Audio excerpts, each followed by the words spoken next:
guys, and welcome back to this channel. In this video I'll be showing you guys how you can turn your audio into like an instrumental audio on CapCut PC.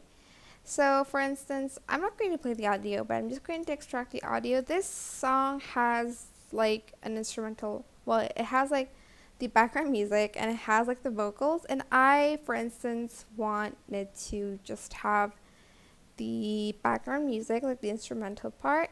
So just go to the tab here. It's just going to open up like this. Select vocal isolation and select remove vocal, and it's going to remove the vocal from the audio. I can't play this, but it does work. So yeah, that is it.